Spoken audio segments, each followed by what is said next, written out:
Between client meetings, managing your business, and everyday tasks, who has time to worry about website hosting? With Kinsta's managed WordPress hosting, you don't have to. They handle the technical stuff, delivering lightning-fast load times, enterprise-grade security, and 24/7 365 human-only support.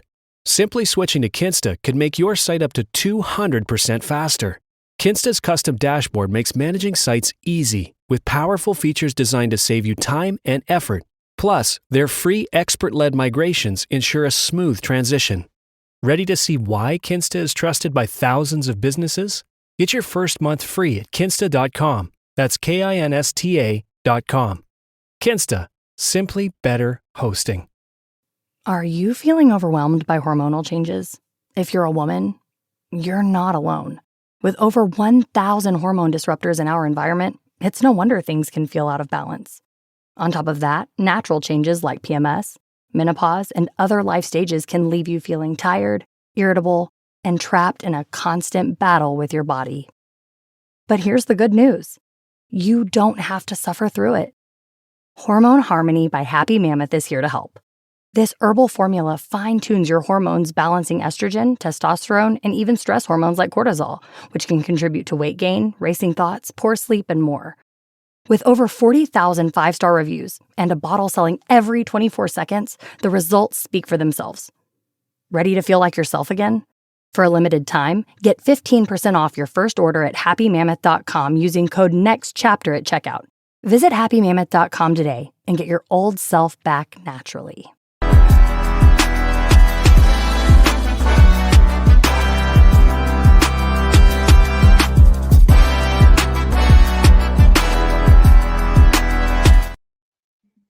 And we are back. We back. Yeah, man. Man, if y'all don't see, man, we got us a special guest tonight, man, as we recap this Atlanta Falcons versus the Washington Commanders, man. And so without further ado, man, those of y'all who might not know who our partner is and those of y'all who do, I want y'all to, man, give it up, man, for Dukes the Scoop, man. Philip Dukes, man. What's up, my brother? Man, I'm all right, bro. Man, he damn Falcon, bro. Golly, bro. But hey, man, mess up a wet dream, my boy. You hear me? Wow. Mess it up like that. Just bad, bro. Off the rip.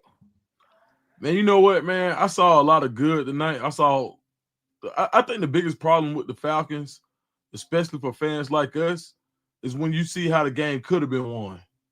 And when you see how things have happened and things could have went differently and they didn't. And from the naked eye of somebody who doesn't have the coaching chops of a Raheem Morris or a Jimmy Lake or a Zach Robinson, and you can still like, bro, simple football, keep running the ball, my dog. Call a timeout. Like, simple stuff, bro. Clock management, bro. I'm telling you, man. If you ask me, Christmas may have just left, but I believe one of Raheem kids asked for a timeout for Christmas, and he was trying to make up for it. One of his kids asked for some extra timeouts for Christmas, and he was trying to hold on to him because he sure was not trying to use them in the game, and I don't get it. I don't get it. Right. Yeah, clock management was horrible. Shout out to Daryl Foster, man. Hey, man, I blame this game strictly on clock management and the coaching. I don't understand for the world of me. We had 2 timeouts with like 30-something seconds when that completion was made, and we let it click down to 16. I don't understand that. He had 3 timeouts before halftime, and he did not call one. And, I kind of was thinking, all right, well, they don't want to, leave too much time for them to get back and, maybe score for the second half. But that time, going for the game-winning field goal, like we needed to call a timeout. Time is much more valuable than timeouts. And I don't understand why we didn't call a timeout. I blame that on coaching. Raheem, that I chalk this loss up to you because we could have gotten the way Penix was throwing that ball and the way everything was going right. I think he could have got the extra 10, 15 yards, so it wouldn't have been a 56-yard field goal. You know what I'm saying? So that kind of very frustrating. The do-rag dude, Penix, he that dude, man. He the truth. That first interception, that was a blown The receiver and him went on the same page, so he threw the pick. But he didn't let that rattle him. And then on that 4th and 11, and he threw it to the Kyle Pitts. That showed me something. We got something, man. He got ice in his veins. So we should have something to look for. We still have a shot to make the playoffs. If Tampa Bay loses and we win, we still have a chance to make the playoffs. But that's the Falcons had their own destiny in their hands. They were won tonight. I blame Coach for not calling that timeout. I think our momentum was going, and we would have gotten close enough to make that field goal. And I don't understand why would we sign somebody that can't make a 50-yard field goal. You understand? Like we should have got Georgia Rodriguez. He out there. I think Rodriguez would have put that thing through. You know what I'm saying? I don't know who this kid is, but that's all I gotta say for now. Man, go ahead, Dukes. What you got to say, my brother? What you got to say? Plenty, man. Like, no, I agree. I just feel like clock management was horrible. That's one of the biggest things when we talk about head coaches, why we say guys who have the pulse to be a head coach. It comes down to clock management. That series before halftime was huge, right? Where you give up a lot of time. Going down the last series when you get to 7 seconds left, like total mismanagement on the last drive of the game, where you had an opportunity to get a closer field goal for if anything, and you take the timeouts with you. So we have two instances where clock management was the major issue. And then outside of that, I mean, you can't really be mad. You can't be mad at Penix. I was just talking to Kodak from iHeartRadio in Atlanta. Kodak like, oh man, Kirk Cousins could have did that. Like, bro, no, he couldn't, bro. Like, we got the guy. Nah, we got the guy. Like, straight up. Like, Michael Penix is your guy. That 4th down touchdown pass that he threw that post, when he put it in there, he put it in a place where only Kyle Pitts could make the catch. Shout out to Kyle Pitts. He's been much maligned this year, and he literally made one of the biggest plays of the year. So now you think about it and you say, are the Falcons really a playoff team, top to bottom? Dan Quinn is battle tested. Dan Quinn has been to a Super Bowl. Dan Quinn took this game personally. Dan Quinn knew that even if they they were going for it regardless when they got down to 3rd and goal, like on the 2. So you got a guy like Raheem Morris, who I love. I like Raheem Morris, but sometimes experience will show itself, and today it showed itself in a bad way for the Falcons. And I think going forward, you really have to look into the Falcons as a whole, top to bottom, from special teams on up, and you have to say, do we have the right people in the right places? So going forward, a lot to look forward to, but at the same time, yes, a lot left to be desired. No, I'm with you on that 100%, man. When I look at the game, right, and we talk about momentum, because I mean, there's so many things to talk about. So everybody just rock with us for a second, right? I'm gonna go back to where I felt like the game turned on us, and I'm not blaming any person. I'm just recapping what happened and things when the game turned on us. Man, we come out in that second half, shut them boys down, but on 3rd down, Malone got a little handsy on that route past the 5 yards where you can touch, and he got called for the holding. That gave him the first down. From that point on, that boy Jaden Daniels ran for a 1st down or 2, loosened up the defense, loosened up the rush that we were able to come with, the pressure that we were sending, man, escaped the defender here and there, ran, like once that happened, man, like our defense seemed to be broken down somewhere, and the tackling. The tackling was 3rd and 15. To your point, that was 3rd and 15. Yes. And we got a sack on that play. Evan Cady got a sack. Yeah. We got a sack on that play. But once the momentum changed, when they went on that long drive and Jaden Daniels was picking up yards here and there, 5 yards here he pick up, or maybe 15 there. Then that running game started getting going. Then the lack of tackling started to come into play, and it just started to break us down. And then come the next drive, they went on another long drive, and that had to be deflating. But even through Michael Penix sat there on the sidelines so long, they probably had to swap out do-rags at one point. They just didn't show it on camera. I bet the man had a new do-rag to keep the waves fresh because the other one had been sitting too long. And by the time he got the ball, man, like the man showed up in a pressure situation. It was some throws here and there that Michael Penix, I'm sure, would want back. It was some overthrows where he could have hit. And I mean, even Chris Collinsworth, for the people who talk about Chris Collinsworth, he did make a good point. There's a couple times Penix could have put it up high to let his big wide receiver and his big tight end / wide receiver make a play on the ball, do some jump balls. But overall, man, I think Penix looked good. And I feel like even though this game hurt to lose and it knocked down the percentage of chance that we had to make the playoffs, I feel good about Michael Penix coming out of this. I feel real good. And Raheem, I don't know what you're going to do with them timeouts. You can't use them next week, my guy. You ain't starting out. You ain't starting the game out in the first half with 6 timeouts because you want to save 3 this week. Stop it, my guy. Use your timeouts. Use your timeouts. No, absolutely, man. And to your point, like, even with Penix overthrows, I was just arguing about this, but those overthrows allowed you to get some of those pass interference penalties because those are throws that Kirk Cousins doesn't even make.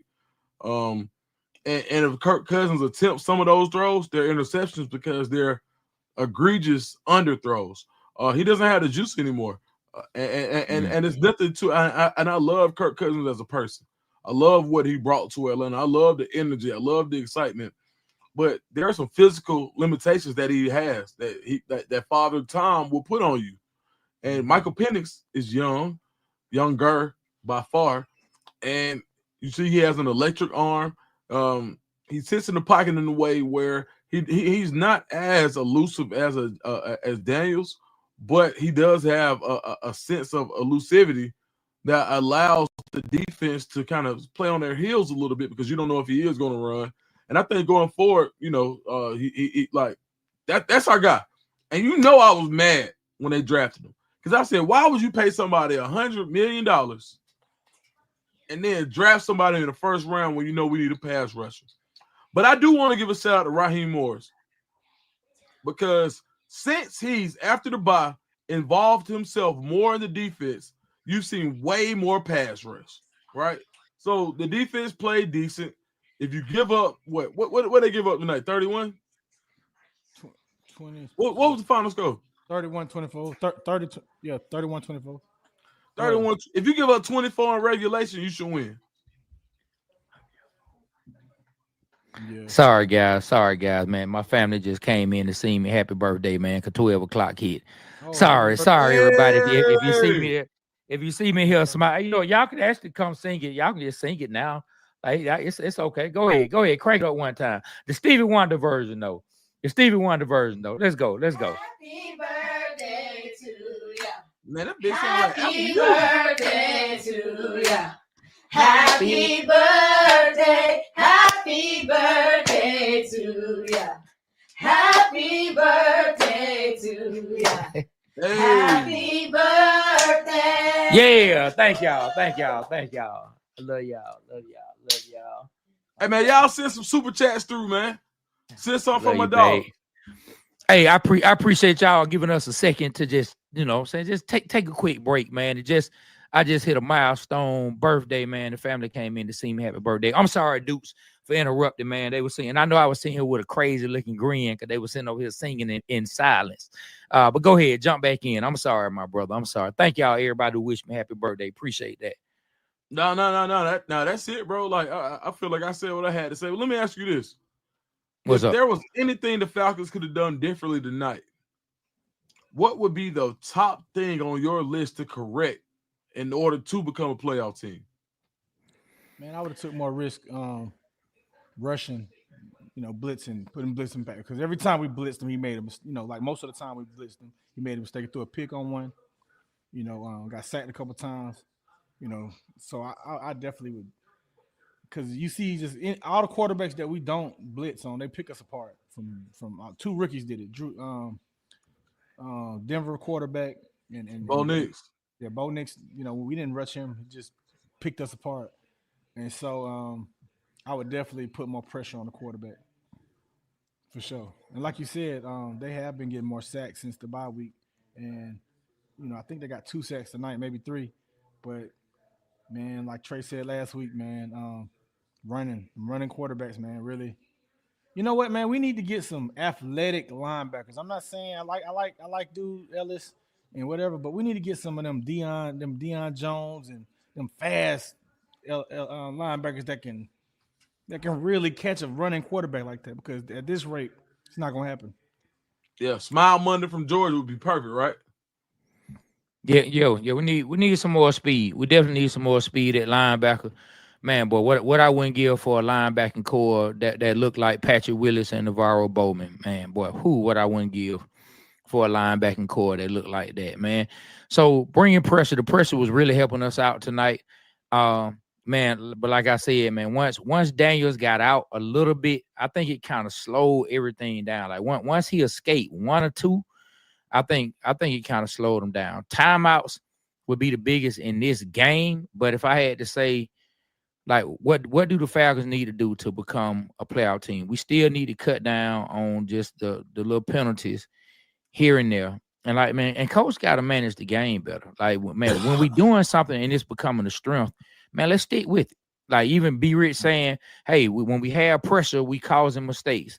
Okay, why go away from it? Now, mind you, like I do have to be real. Once he escaped one or two, it kind of changed your defensive coordinator's thought process. Because you see Jaden Daniels break for 10, 15, and you know he can actually take it 60, 70. It kind of changed your thought process. But, man, start stick with what's working, man. You run it down their throat, keep running it down their throat. But what happened when they went on those 2 long drives, right? When they went on those long drives that pretty much ate up the whole third quarter, it kind of took some of that running away. It kind of like, man, because we had all the momentum. We were running the ball effectively. Like, we were holding, like, the time of possession, man. Everything was coming across good. But once they went on the long drives, the tackling started getting weaker and weaker. Jaden Daniels started breaking our runs more and more. And it just seemed like, you know, they were trying to play catch-up from that point. But even with that said, we still tied the game. Our quarterback still took us down and tied the game. And our defense got us a stop to get us the ball back, to give us an opportunity to win the game. And our coach, hey, man, that man trying to save timeout. You know, I think this man has timeouts on his vision board, because I think he needed to put some timeouts on his vision board, because he needed some to throw on his vision board to have him win the first hit, because there's no reason he held on to those timeouts. Raheem got to answer for that. Raheem has to answer for why he held on to them timeouts, because even with the blitzing stopping or slowing down, even with them running the time of possession in the second half, keeping Penix completely off the field, even with some overthrows, even with mistake after this or mistake after that, defense and Penix gave us the opportunity to win the game in regulation.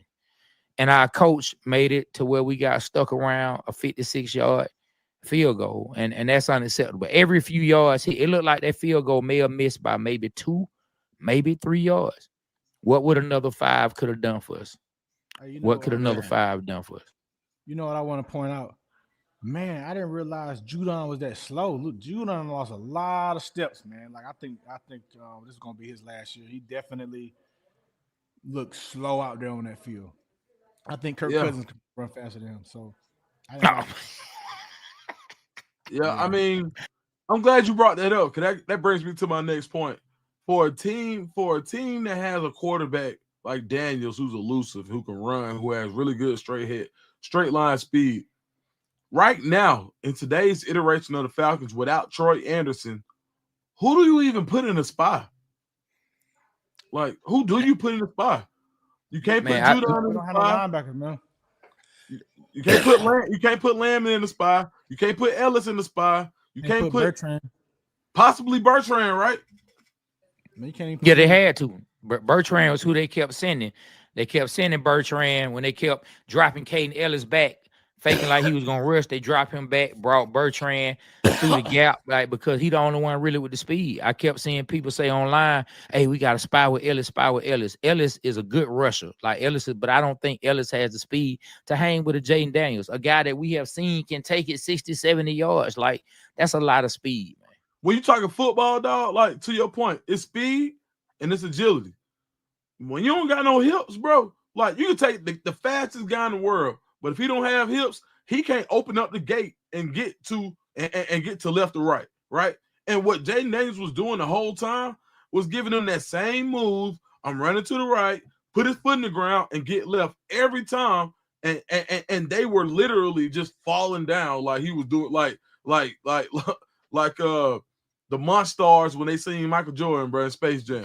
Same thing, bro. They were just falling down. Oh my God, Mike got the power. Like, bro, man, come on, man. They fucking tripping today, man. Like, I'm out here with my little boy, and I'm just and it was basically teach tape for me tonight. Cam 11, you know, and all we talk about is tackling because that's his best part of his game. Is that if he can't do nothing else, he can tackle. And I'm telling him, like, bro, like, break down. So seeing people with, like, throwing their shoulders and getting bounced off of by a quarterback or a running back, how many times did we see people in the secondary tonight bring their shoulders? You got to bring your arms in football, bro. I don't care what level you on, bro. What say, be rich? What you got to do, be rich? Wrap up, man. Wrap up. Put your arms around them, man. Like, they kept trying to shoulder tackle them, man, and it wasn't working at all. Man, look, speaking to B Rich saying that, I know y'all remember the play. Third down. I mean, and who knows? They may have gone for on fourth, or maybe it was a fourth down. I just don't remember. The Commanders was on one of their long drives. Daniels dumps it off to the receiver over the middle, or maybe it was the running back coming out the backfield. He was close to getting the first down. One man caught him, held him up. Our next guy, one of our DBs came in, and instead of wrapping him up right there at the line to gain, instead of wrapping him up, he went in with the shoulder. When he went in with the shoulder, remember the offensive player had his head down. The defender comes in with the shoulder, and instead of grabbing the man and keeping him from moving another yard, he hit him with his shoulder, bounced off of him. Old boy was able to get back up, stretch, and get the first down. Had he just run, wrapped up, he would have been square, wrapped him up. He would have had the leverage. Old boy was already facing down. Man, he would have stopped him from getting the first down. But everybody going for them kill shots. Everybody trying to go for the shoulder, go and knock somebody out. Like, that just seems to be what everybody's going for. You know what they call that? They call that your feet going dead. When your feet go dead, you lose leverage. Now, it's a 50-50 chance that I'm big enough and I'm fast enough to throw my shoulder and you're going to go backwards. But if you have the momentum, it don't matter how big you are. If your feet go dead, you cannot make that tackle. What do they say? What did they teach us when we was little? Bro, dry your feet. Bring your arms, bring your ass, dry your feet, bro. Am I lying? No. No. This ain't rocket science. It's football. I want to take the time, man, let everybody know who we are. And then, Duke, I want you to let everybody know who you are. You know, we got a lot of people on. We are the Waterboyz. Trey, tell us about our what's our motto, man.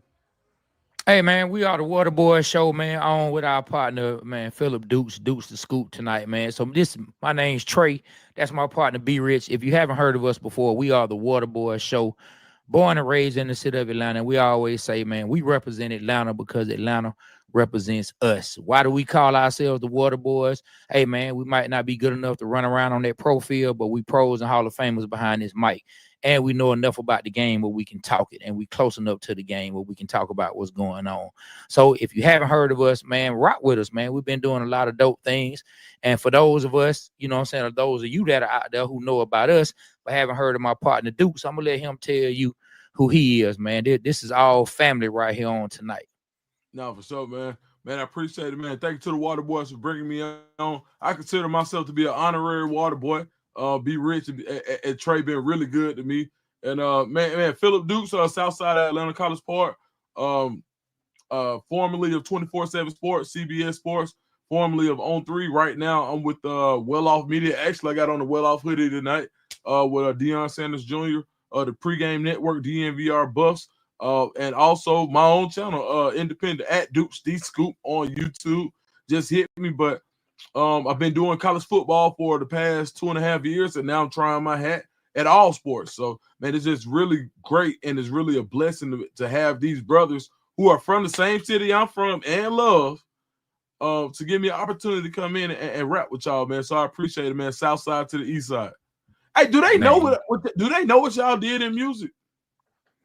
I mean, now you know we don't talk about that much, man. B Rich, you want to drop some knowledge on our background. Yeah, so both of us come from the music industry. Trey was an artist and a writer, wrote a lot of hit records that you may have heard. Also, we managed some good artists. You know, my first artist was B.O.B. I discovered him. and we took them through there, man. Went all over the world. I managed Kevin Gates. That was pretty good. Um, I mean, that's where we come from, man. And Trey has been around like my best friend in this music industry. Yeah, so we don't really talk about that, but we had a lot of guests. If y'all haven't noticed, go to our YouTube channel. We had Roddy White, Champ Bailey, Pastor Troy, Ryan Cameron, John Abraham, William Moore. So we definitely are tapped in, and we definitely are going to have more guests on there. And Dukes is official Waterboy, and we're going to be doing more of this just because that's our guy, man. We're proud of him, the accomplishments that he's been doing. Really proud of you, man. Shout out to you. For real, doing your thing, man. Like you inspire us to get to where you are, man. So continue to do that.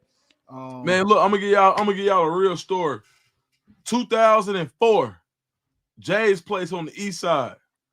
First time I ever saw B.O.B. I think B Rich had the matter of fact, I think Playboy Trey was in a group with Bo Hagan. Who am I? I'm Bo Hagan, being me. Yep, Georgia Dirt. Dirt. Yeah. And my man B Rich had the spot on lock back then. So a lot of people don't know I used to rap. Like I was all right. But listen, these guys taught me so much about the industry, how to make yourself a brand, how to rebrand yourself when your brand gets stale, right? And I take all of these things into consideration when I became who I am today. So that helped me become Dukes the Scoop from P Dukes. So, man, I just want to give y'all a shout out. Make sure I gave y'all flowers because, man, we've been rocking so long, man. We took what? I said 2000. That's 20 years, bro. Man, long time, man. And Dukes, hey, listen, those of y'all, man, who follow Dukes, don't let him shortchange you on how dope he is, man. Tell that man to spit a verse one day. I'm gonna put him on the spot like folk put me on the spot. But now, Dukes, man, that definitely, man, that definitely one of my rap partners, and now in this podcasting game and in this content game, man, Dukes been really giving us, you know what I'm saying, a whole lot of game, man, man. Hey, so I want to ask one question. Yeah. Why didn't Raheem call the timeout? What was he thinking? Like Trey, what was like? You know what, Trey, do one of your takes. What was he thinking at that time? Man, what was he thinking? He was thinking, oh my God. I know Martha, because I don't know his wife's name. I guess her name Martha. Oh my God. I know Martha said, old Johnny need a timeout for the new year. Oh boy. Hey, luckily I ain't gotta pay for one. I got these timeouts the good folks at the NFL gave us. They gave us 3. Why should I use one of these timeouts? Why should I pay when I can use one of these? We good to go. I'm gonna snatch this timeout from here and I'm gonna put it in my son's stocking and I'm gonna be the best dad available because it's more important than winning this game. Thank you, Lord, for the timeout. We appreciate you. And right now he's looking like a fool in the press conference having to explain why he didn't use the timeout. My guy, use the timeout. Take a timeout from overthinking and use the timeout on the field. We are tired of these.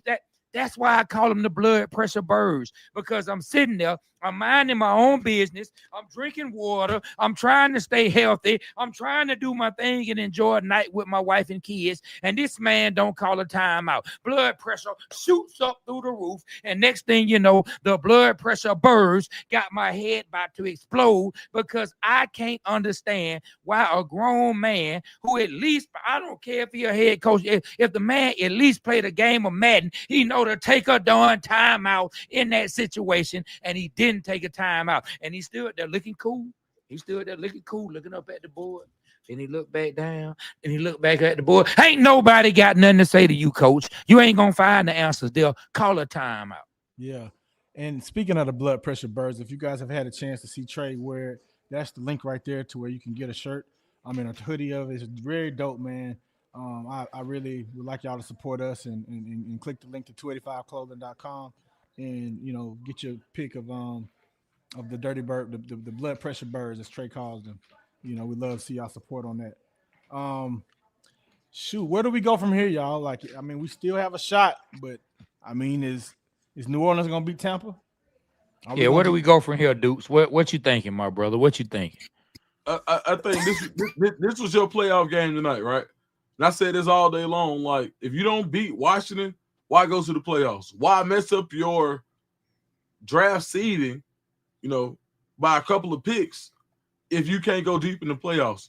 If you can't beat Washington, you can't beat nobody. And not in the NFC. Like when you talk about the playoff teams, are you going to beat this iteration of the Eagles? Are you going to beat anybody from the NFC North, the Packers, the Vikings, the Lions? Like, so if you can't beat it, like now, could they have been beaten tonight? Absolutely. The game was right there. But what did we prove tonight? We proved tonight that the Falcons were ill prepared for playoff football because that timeout, those timeouts, it was two of them. Two very blatant situations that the Falcons did not use. So you're not ready for playoff football. So I don't want to substitute a higher draft pick by making the playoffs, by sneaking into the playoffs next week, right? Because you ain't finna do that. I don't want to substitute that draft capital for one more week of going to the playoffs when the Falcons are ill prepared to go deep. And usually, I'm not like this. Like, look, bro. Like, I don't put a lot back here. I got Cavs. I got Colorado. Like that red helmet, yeah. Yeah, man. Hey, my man D. Bass, David Bassity, Arthur Blank, right-hand man, gave me that personally. He saw me on the show. He said, Dukes, you need a real helmet. Met him by Cumberland Mall, pulled up, gave me a bunch of Falcons gear, said, we're going to be straight this year. I said, D. Bass, listen. If y'all don't do right, I got to tell the truth. He said, we want you to. We want lifelong fans. I'm telling you, the Falcons ain't did right, bro. But you know what? You know how they can really fix it, in my opinion? How? Go ahead, how? Let them folks who they built the dome on top of their church have Sunday service in the offseason. Let them folks come have church at the dome, bro. Y'all let Kanye record a whole album there. Yeah. So they might as well just open it all the way up. You know what I want to say too? Like, what I am happy about y'all is I'm happy how Penix played. Yes. We was gonna lose. I like the way we lost. I mean, I don't mean to say that. I like the way he came out and gave us a chance to win. And we got the ball back. He drove us down to be in field goal range. And Matty Ice, like he had ice in his veins, man.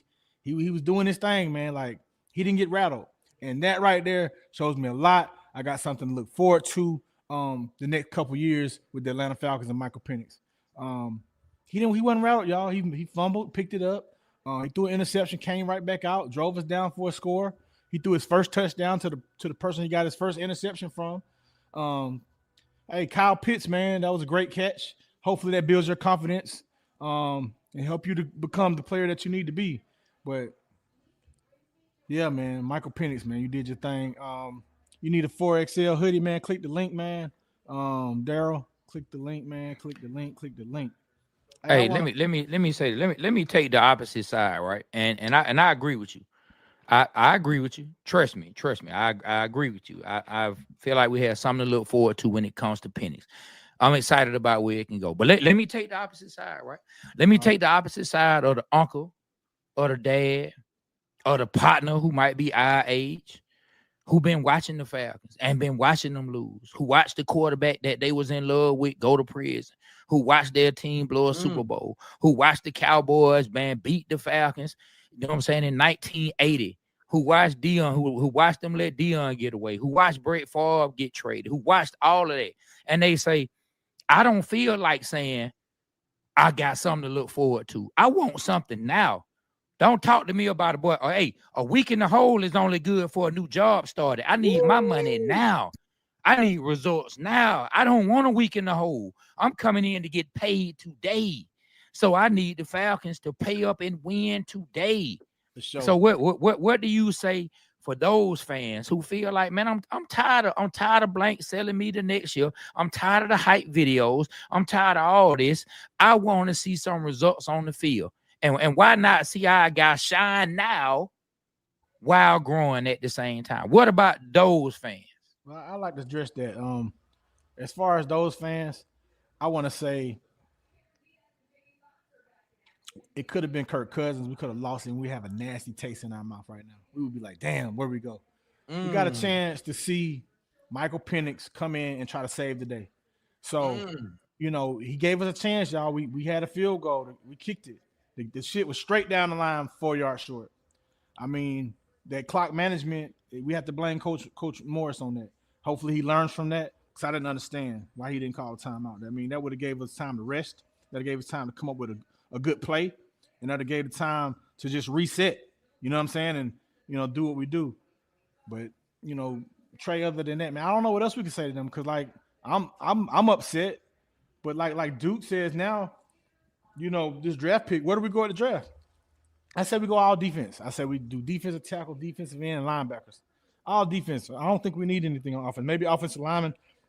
But other than that, all defense. Defense. I hope one of them Georgia boys follow us.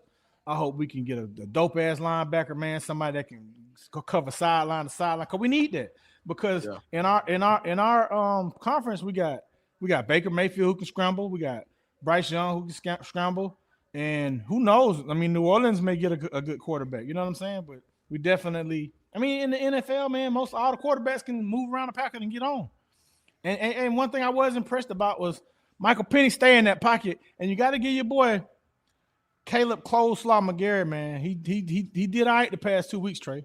You got to give him some... he did. Yeah, he did. He was not the liability that I have felt he has been over the years. You know what I mean? Like, do I still feel like... That was not. Go ahead. What did you say, Duke? That was not a hole. When they called it a hole tonight, it was not a hole. Yeah, even the expert analyst that do all the penalties, he said it wasn't no hole. No, it wasn't a hole. No, he wasn't a hole. He didn't grab any jersey.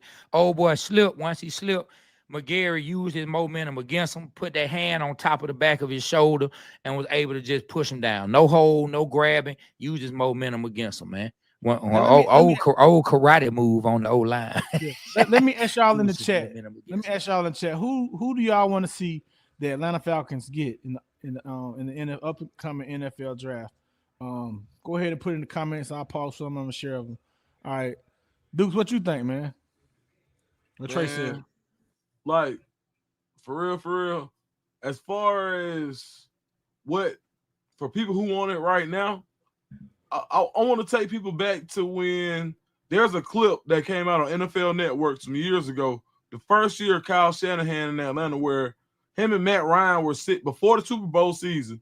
I know that's a sore spot, but him and Matt Ryan were sitting on the bench, and Matt Ryan was looking at the concepts, and he said, man, I can't wait till next year. Because when you have 1 year in an offense, you're kind of at a disadvantage. And we know that that coaches and offenses and quarterback coaches and coordinators are very fluid in the NFL. But there's an advantage to year two because you get to know it. And year two, Zach Robinson is going to be so much better than year one Zach Robinson. Like, you're running basically the LA Rams. The LA Rams. I be forgetting where they at. They don't move so much. Yeah. But you're basically running Sean McVay's offense, right? Quarterback coach who became an offense coordinator. We could have been run. So you got two schools of thought in the NFL. And the main one is the Shanahan offense, which Kyle Shanahan, McVay, LaFleur at Green Bay, who was the quarterback coach for the Super Bowl team, right? Yep, McDaniels. Come on, bro. Like, old boy up in Minnesota that he came from that tree as well. Come on, man. So we got one of these guys who have the quote unquote offenses in the NFL. So you just want to see a guy like Michael Penix be able to become comfortable in that offense without having to use all of his athletic energy. Because one thing about Jaden Daniels is they're gonna figure him out next year. Like, you see what they did to C.J. Stroud year two? It looked a lot different. Yeah. So, and I don't wish no bad on him. But Penix, we only seen 2 games of this, and he's already grasping the offense. So to answer your question, Trey, for the people who say we want it right now, I do too. But if you can be a little bit patient, the upside on Penix in this offense is way high because you can't think of anybody else who has his athleticism on that tree but Jordan Love. And look what he's doing. Two things I want to say. Shout out. I must say I was a hater when he signed his contract. AJ Terrell, hey man, you seem like you a number one cornerback, man. You played a great game, man. They seem like they don't want to throw to your side as the past couple of weeks. You're making tackles, and you're breaking up balls. So I want to give a shout out to you. You earned that check. I know earlier this year I was kind of upset, like why we give him this money, and he's proven that he's worth the money. Southside. Yeah, Southside. The second thing I want to say, damn, what I was about to say, I forgot. Go ahead till I remember, Trey. No. Like I appreciate you, my brother. I appreciate you because hey, if we could be man enough and shoot some kind of apology over to DeAndre Hunter, we damn sure can give AJ Terrell one for like just because like when you're at cornerback, you over there on the island a lot of times, and cornerbacks they get beat, and once you get paid, be rich, we have had this conversation. Boy, folk be in their pocket, man. He making such and such money. He shouldn't get beat. But, man, they get beat. It's the nature of the position. And I feel like he wins more than he gets beat. Yes, he's had some horrible games against, when you look at the guys he struggles against, it's the bigger wide receivers who also have some speed. AJ really struggles with those type receivers, but it's only a handful of those guys who he will face on a consistent basis. So he is a good player in my opinion. Somebody said AJ can't tackle. Man, I actually feel like AJ is one of the better tacklers, on the field. Like, has he missed a tackle? Goal line, but it's okay. Yeah, I'm saying, has he missed one here and there? But AJ, he'll come up and hit. But man, I appreciate you saying that about AJ. Now to Duke's point. Now, so I took the side of the people who want it now. So let me talk about what could happen in patience.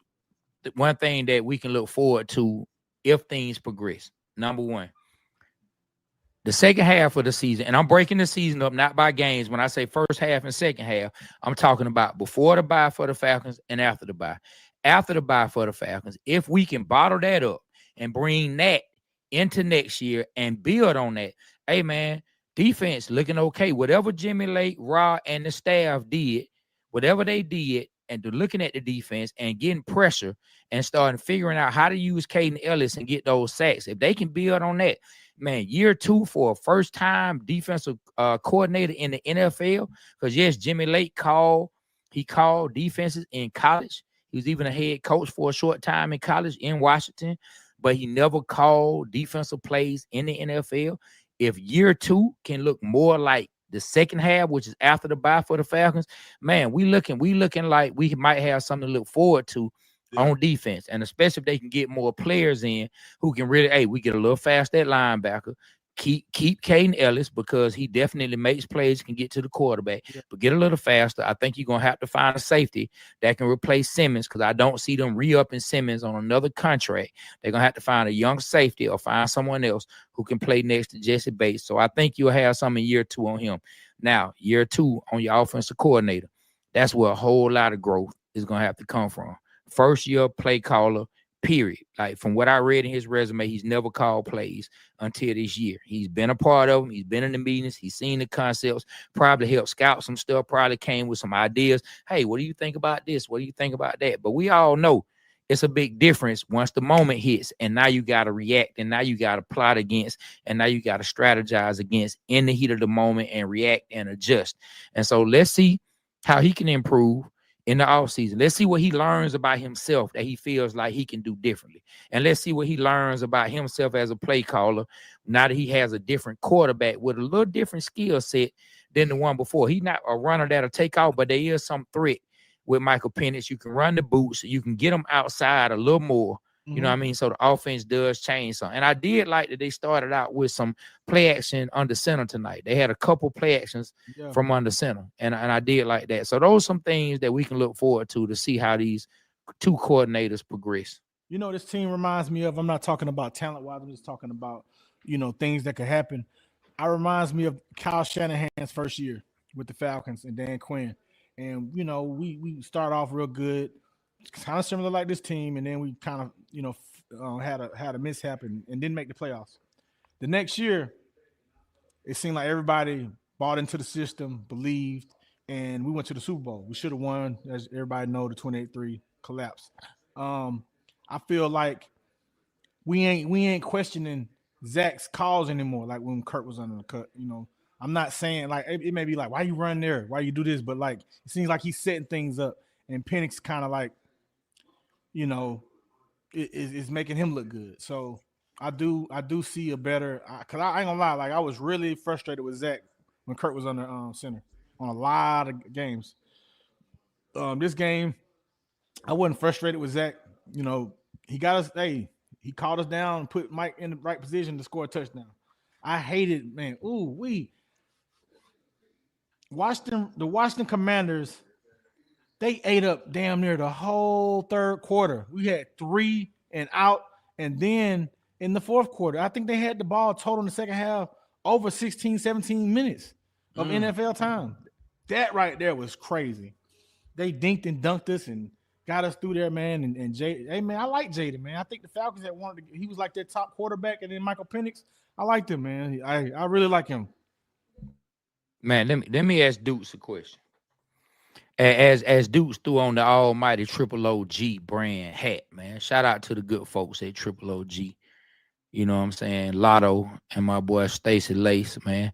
You just missed them last night, dude. Stacy was in the building, man. Man, I missed it. Yeah, man. He had just left right before you got there, man. But let me ask you a question. Let's talk about personnel. And one of the biggest conversations that I feel like will be had between us and other people who talk about the Falcons and what they should do next with said players. Let's talk about one specifically. The one who made the game time catch, which was a really good catch, went down low. Penix put it on, and he could catch it in between two players. What do the Falcons do with Kyle Pitts? You can either say what do you feel they should do, or just what do you think will happen, you know, from reading the way things have gone. You can take whatever side you want. What they should do, you got to let them go after you showcase them, right? I think next week, if I'm the Falcons next week, I showcase everything that he can do against the Panthers, right? And then I let him go. Because you don't have a play. If you have a true tight end, you don't have a need for Charlie Warner. Right? You don't he's a goal line guy at best. But having to bring in a guy on running plays on where everybody knows you're going to run and Kyle Pitts ain't in the game as the number 4 overall pick, you aren't getting value for that selection. Now, 4 years down the line, who cares about value?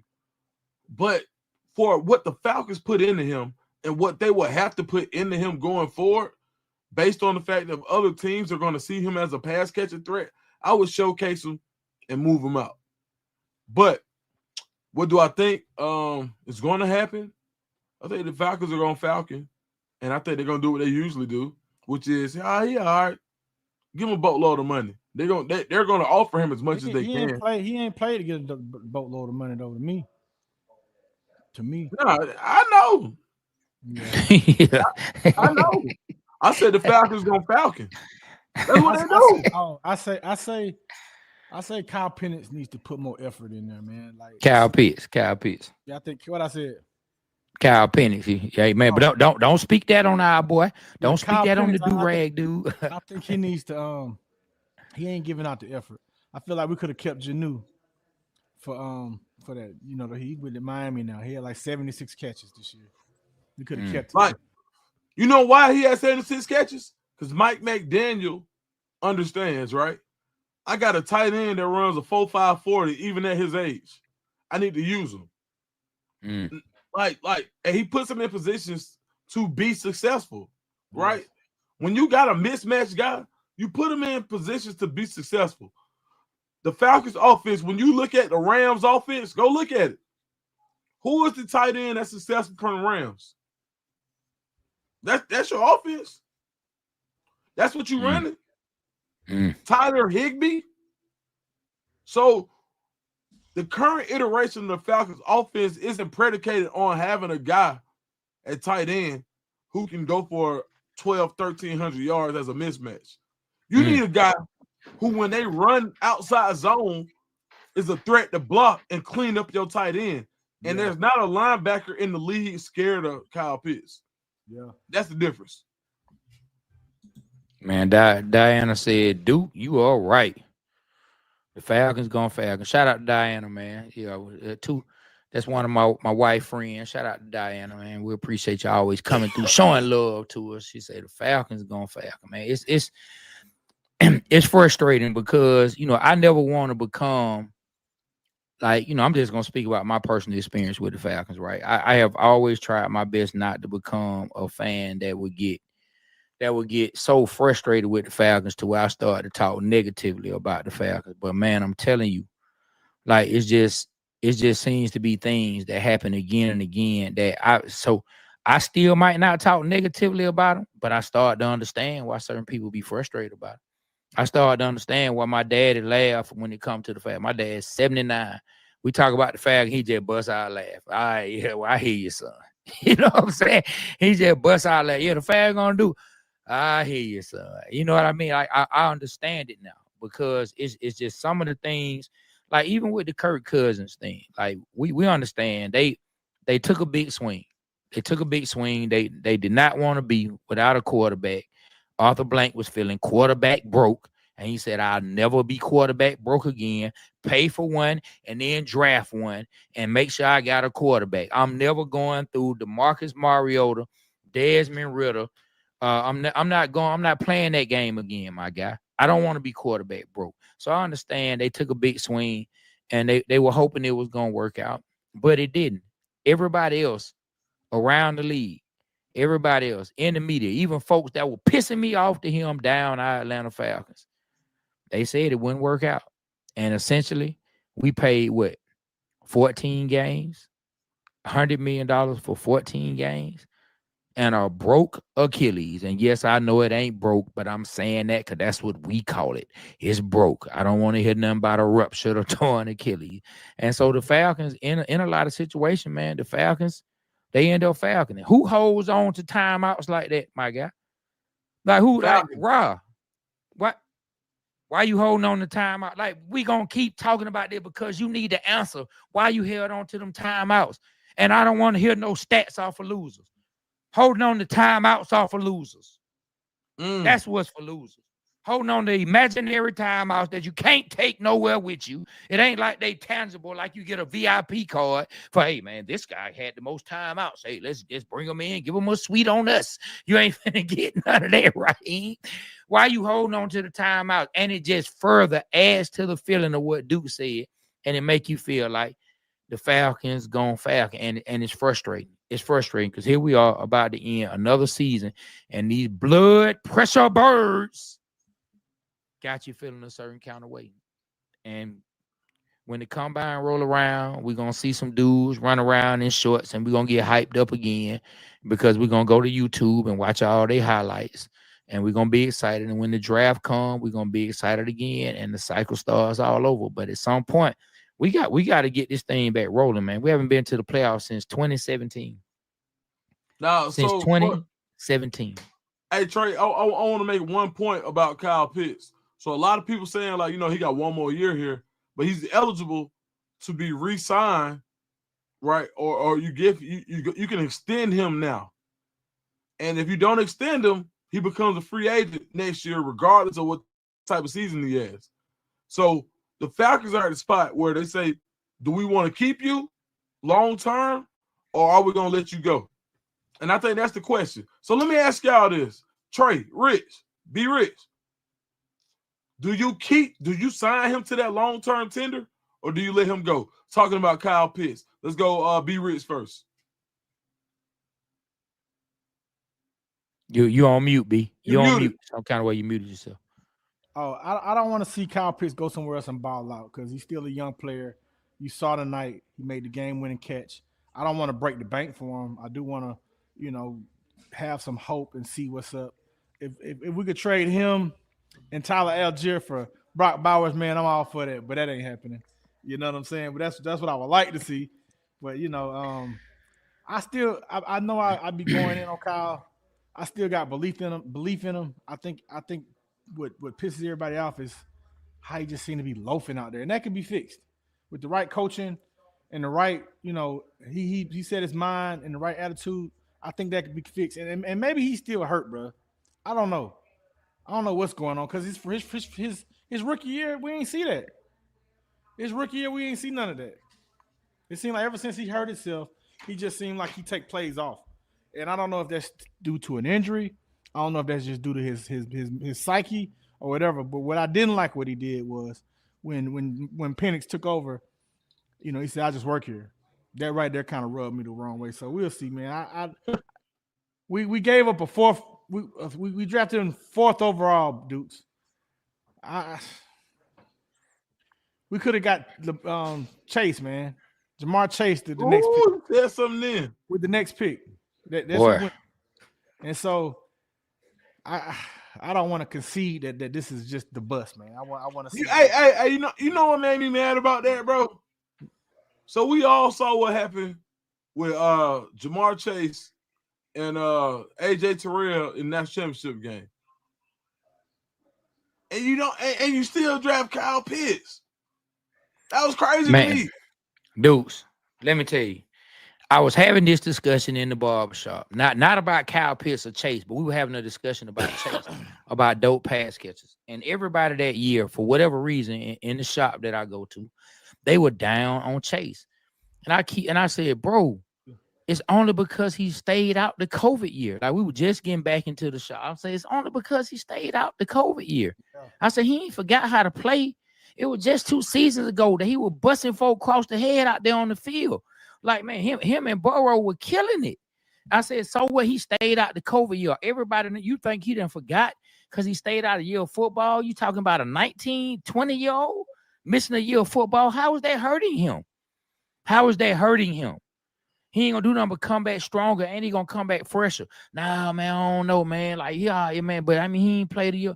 Bro, stop it.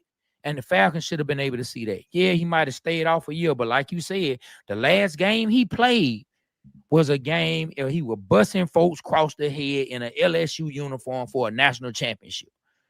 Yeah. Busting folks across the head, man. And our first round pick, and I love AJ Terrell. You know, he from over here. I love him. And his baby brother. I love Avion too. But man, like, bro, like, and when people was talking about why did we draft Terrell, I said, man, he's really good, but he just went up. He was going against somebody great. Like, if Jordan bust your ass, Jordan bust your ass. Like, it Chase is what it is. Chase is probably the best wide receiver in the league, depending on who you ask. Like, he's top 3. You can't name nobody. You know who I'm liking? Neighbors, man, from the Giants. He looking like he could be something. LSU. Another receiver from down there. But them boy know it in the bottom. Hey, look, but I got to clear this up. I was wrong. They did, and shout out to my man Trinity in the chat. I looked it up too. So they picked up Pitts option already last year. Mm-hmm, that 50 option. He's getting $10 million right now. So you can let him go this year. What you do? I ain't letting Pitts go. He got the game winning catch. Let's light a fire up on his ass. Tyler Batty. Yeah. So, hey man, all it is opinions, and if I'm wrong, I'm wrong. At this point, I see if you can go ahead and trade him, man. Try to go ahead and fill that position, man. Like, I'm tired of, will he be DeAndre Hunter? I don't know. DeAndre Hunter stepped up out of nowhere. You know what I'm saying? For the Hawks, and got us like, damn, maybe we were wrong about shout out to Hunter. Hawks. But like Kyle Pitts, I mean, what has he shown us in the years where he's been healthy? We keep saying he had no quarterback. Yeah, okay, he might not have had a star quarterback, but show us signs game in and game out where it look like, hey man, Pitts can't be stopped. And it could be the OC. And if it is the OC, why do you need to keep him? Because obviously you don't know how to use him anyway. So one way or the other, if it's the OC or if it's Kyle Pitts, you seem to have somewhat of an issue. If you can get something for him, I ain't gonna lie, man. I say let's go ahead and make the move. And figure out what else you can do, man. All right, look, I know both of y'all boys know y'all way around the kitchen, man. Like, y'all ever see somebody who like cook and do too much with simple stuff? Yes. Where it's like somebody might have a hamburger and they want to add, I'm gonna put grapes in the burger. Or just some bull. Yeah. Like, I ain't saying y'all seen that. But somebody who can do too much with Yeah. simple stuff, right? Grapes. Or, Yeah. I'm gonna have 9 cheese macaroni. Like, bro, why did nigga? I didn't even know it was 9 cheeses, right? You feel me? Yeah. Like, that's what the Falcons do with the draft. Like, think about this. You got premium draft capital in the number 4 overall pick with Kyle Pitts, and you get one of the least needed positions to be a champion. One of the least. Like, you gotta think about it. All right, let's break down how teams build. Number 1, you need a quarterback. When you got a quarterback, what you got to do? Protect the quarterback. Get him someone to catch it. And then what? If you can't protect them, you got to go get them. You needed a pass rusher. All right, if the pass rusher get there, what you got to do? Have somebody throw it to. And then when you throw it to them, you need what? Somebody to pick it off. You need a corner. That's the first 5. Yeah. But nigga, we went and got a tight end. And then Hey, man, came a back tight to a running end. back. When Jalen Carter was sitting right there. And I love Bijan. But we had Algiers, bro. Tyler could you could give Tyler the ball 20 times a game, bro. And I love Bijan, bro. I think he's great. But would I rather have Bijan or Jalen Carter for what we need? Bro, Jalen Carter's generational, bro. Like, hey, and you can find a running back. You might not find a running back to be Bijan, but you can probably find a running back who will get you closer production. That can give you at least 70% of Bijan faster than you can find a D tackle to give you 70% of Jalen Carter. Boom. You know what I'm saying? Trey, you said it perfectly. You said it perfectly. Yeah. Like, what? Hey, let me ask y'all this. Put this on the show. What do the Falcons got against UGA players, bro? Drafting them. I don't know, bro. I know we need to get one of the linebackers, man. We ought to talk about that for sure. Hey, y'all, click the link in the to our YouTube. Follow us. I put it in the chat. It's on the screen now. It's the Waterboyz Show 404. If you want to search for it or click the link, y'all follow us, man. Support, man. Thank y'all for tuning in, man. Hey, Courtney Brown. Courtney Brown said the Falcons drafted a defensive player in the first round who is no longer on the team when TJ Watts was on the board. Yep, Tack McKinley. Tack McKinley. That's exactly what. Yeah, I'm gonna get to the quarterback. I'm here to get to the quarterback, man. And he didn't do much again to the quarterback. Hey, but look, I'm gonna take a second before we get off of talking about Kyle Pitts, man. Hey, I wish I had a graphic, man, a new segment, man. That I'm calling the Nitpicking Ninja. Call me the Nitpicking Ninja, okay? I'm gonna be a little nitpicky here, and go ahead and say stop nitpicking, Trey. For anybody who wants to defend Kyle Pitts, step up and fight the Nitpicking Ninja. You want to know what I saw tonight? And if you guys were watching the replay, you saw something else that shows me why, in my opinion, you need to let a player you drafted number 4 overall to be a unicorn, to be a generational player, go ahead and walk. Your quarterback, right? Your quarterback on 4th down, 4th and goal, long at that, not a 4th and goal from the 2, long, makes a throw. A player who has been maligned, who been here before the quarterback got here, makes the game-tying catch. That is also your rookie quarterback's first touchdown. When they show the replay, a player brought the quarterback the ball for him to have. Had it awesome. Just like this. That was awesome. Sir. Here, sir. This is your first touchdown. You deserve the ball. Let me nitpick a little bit. Shouldn't that have been Kyle Pitts? Why did that have to be Drake London? That shows you who's the leader in that situation.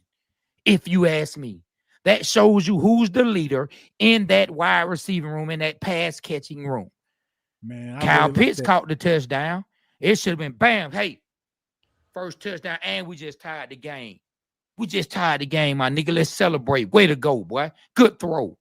You know what I'm saying? Hey, I'm number 4 overall. I'm that guy. Take the ball, man. Way to go, man. But instead, Drake London, the man who had to give him the ball.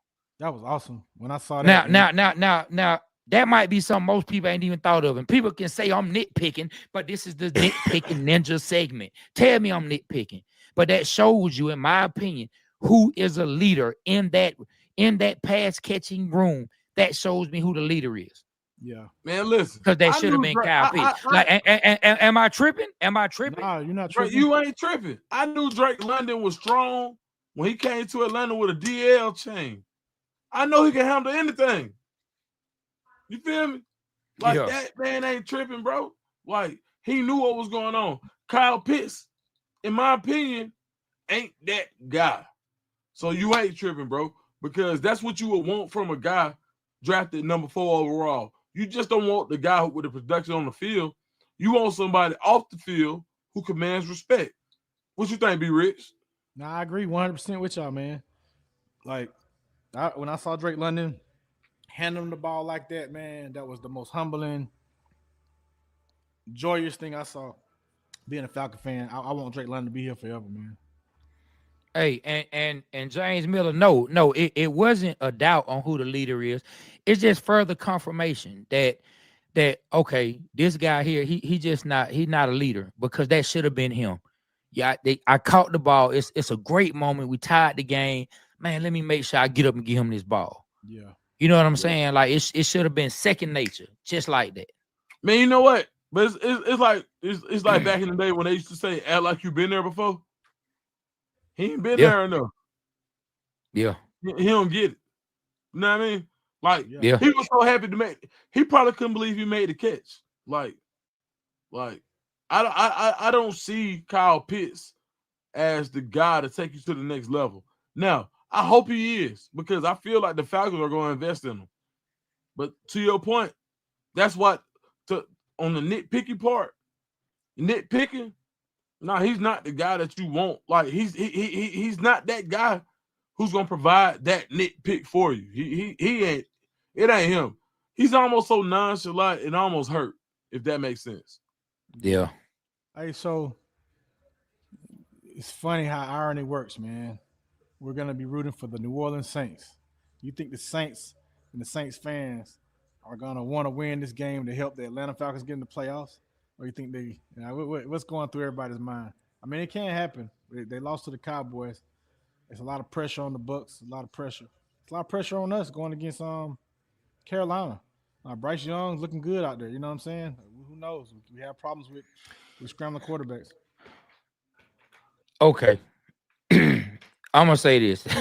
I don't know what the New Orleans fans gonna want. I mean, of course, New Orleans fans. I mean, I don't think they want us or the Bucks to make it. But if they had to pick one, they definitely want to kick the Falcons on down. Have a seat, sit down next to me, and let's watch off season and chill. Like they trying to get the Falcons ready for off season and chill. You know what I mean? But I will say this. I'm gonna just break down the two teams.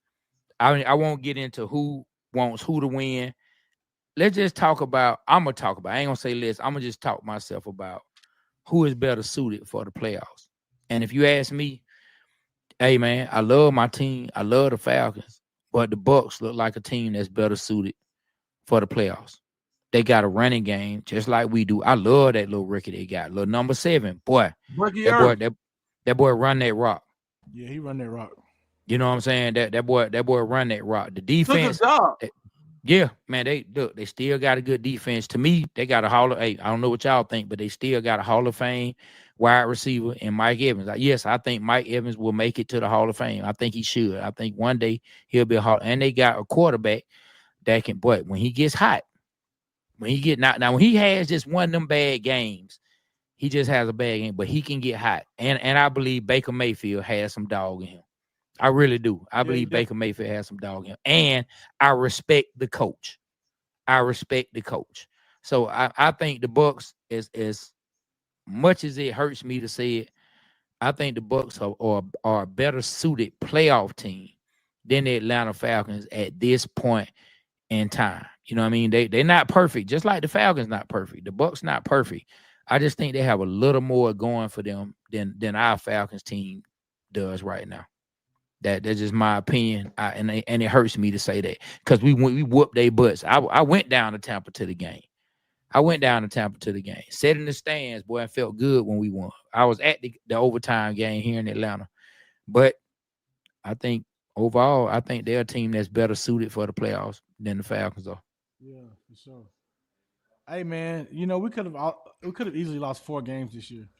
Think about that. Saquon Barkley dropping that first down should have lost that game. The Saints games, the coup hit that long game winner, could have lost that game. And then the other Tampa Bay game could have lost that game. And who was the other one? Yeah, that's 4 games, man, that we could have lost. And I look back at it and like, damn. But I feel like the Falcons next year is going to be kind of similar to 2016 if they get the right defensive players to really be able to go from field to field. You saw today, man. We had them slow boys out there, man. They could not do nothing with them. I like Raheem's coaching. I didn't like the fact that he picked 2 new coordinators, but hopefully next year will prove that they've learned and will be better. But I see a positive outlook on the Falcons, y'all. I really do. I like I said, I love the way Penix played today. He showed me something. And at 4th and 11, I was like, damn. Like, and they hiked the ball over Bajan's head, and it was like, it was goal. We had like 20, 25 yards to go, Penix came through, man. Yeah. Came through. Yeah, man. Yeah. Well, look, man, we've been on about an hour and 10. Y'all want to continue? Y'all want to talk about something else, or y'all want to go and wrap this up? Yeah, nah, man. Hey, man, I can go, as long as y'all want to talk. If y'all want to wrap it up for the night, man, let everybody get them some rest. We can, but what you finna say, B Rich? Dukes, you a Hawks fan? Hell yeah. Yeah, of course. Hey, man, talk about the Hawks, man. Like this past week, they really been showing out, man. And another thing I want to say is this: the same thing I said about Terrell. Hey, man, Jalen Johnson is proven to deserve the contract that he's gotten because he's last year you weren't expecting it or not. He was doing it, but he's the go-to. He's second option on the team scoring, and he's putting up numbers, y'all. He ain't gonna do nothing to get better. I love Johnson, but even more than that, I was a guy who, I went to Auburn, and DeAndre Hunter broke my heart in the Final Four years ago, right? The year they won a national championship, DeAndre Hunter got the label as a winner because of what he did to Auburn en route to win a natty. He's finally showed up, bro. Like DeAndre Hunter is the leading candidate for the 6th man of the year, bro. Yes, he's leading every bench player in scoring, bro. Every bench player. Hey, man, and so, like, I mean, as a Falcons fan, man, shout out to Ticket Jerry, man. We go back and forth, and I always tell Jerry, and I tell Jerry, I'm like, bro, when the Falcons get good, that like Jerry owe me a favor, and I say, bro, when the Falcons get good, I want my favor. I am this close to asking for my favor now, not the Falcons, the Hawks, because I want the Hawks balling, bro. I almost got to go see Ant-Man, but I waited. Now the Hawks balling, man, and Dyson Daniels is so underrated, bro. When you talk about, yeah, I love his game, bro. Hey, that trade now. Hey, the trade looking a lot better for us. The trade looking like we won that trade, and we were upset. We were upset, and we got when they first got rid of. It seemed like we stole, looking like a bandit. Came out there looking like a bandit. Now we got 2 first-round picks and a ball player. And I will say that I'm really liking Larry Nance Jr.'s play as of late. He's busting them threes. They need to find him more minutes, man. I know Big O was hurt and he got a chance to come play, but man, they need to figure out how to get Big O and Larry Nance to coincide with each other because Larry Nance is the truth. Maybe they saving him for the playoffs. I don't know, but he hitting some key shots, man. And yeah, shout out he just a little older with a young team. That's all. Yeah. And shout out to Gary Bird. They be calling him that on the Hawks Network. He been hitting them threes. Yeah, man. Like, man, I got one for y'all though. Go ahead. How y'all felt about Colorado losing a bowl game? Oh man, like that kind of stung. I'm a big Deion Sanders guy. Since we drafted him out of Florida State, I was always been a fan. I was pulling for him, and I saw, man, like before the game they interviewed him, he got choked up, man. He was about to cry. I think he did, man. Like it showed how much passion he has. I hate that I hate that happen, man. But I know one thing: he'll have him ready next year. Ooh, he gonna have him ready. What you think, Trey? Man, when it comes to them losing the bowl game, so when you talk about Colorado, right? At least I'll just speak about what I see online, right? Not even my close circle of friends. I'll just talk about what I see online. You always have one or the other. You got this set of fans or you got that set of fans. One set of fans who want to see them succeed. Then you got another set of fans who, no matter what, they just want to see them fail, right? And when they get in these matchups, especially a game like this, you want to see them be able to take a hold of a game like that, get in the bowl game, go ahead and knock that hurdle down. So next year is not a question on, oh man, with Dion in Colorado, they can't even get in the bowl game. And now it's gonna be they got in the bowl game, but I mean, look at what happened. You know, I'd rather see them knock that hurdle on down, get in the bowl game, knock it on down, so it's nothing to be discussed. And now the measuring stick for the next season is playoffs. You know what I'm saying? Because now what the talk is going to be now is, who cares they got in the bowl game? They got beat. They ain't going to be able to do nothing. They got a new quarterback that's going to have to come in. They ain't going to be able to do this. How they going to replace Travis Hunter's playmaking? They ain't going to be able to do. And I would have liked to see them have a better showing. I definitely would have liked to see them win the game. You know what I mean? I definitely would have liked to see them win the game because, you know, I get tired of hearing the talk. Me personally, and to me, a lot of the talk is unwarranted. I see people just arguing about it for no reason. Man, you know what? So we all got a mutual partner, right? Moss B. Oh yeah. Moss B can't stand Deion Sanders. Moss B might be the most blackest person I know in history. And he don't like Deion Sanders. And we talked about it last night at your party, Trey. And he was so happy to see Deion lose because he wanted to say that Deion is a liar and he's this and he's that and he's that.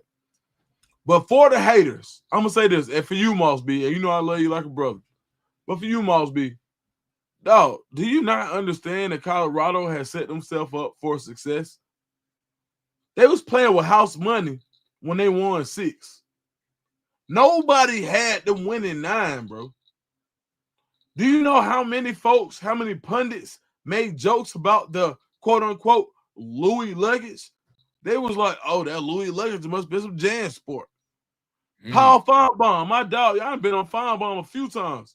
I know. Feinbaum was tripping like, oh, hey, Deion ain't finna do nothing. Jason Whitlock, Fatlock, Shitlock, fuck Whitlock. Him, right?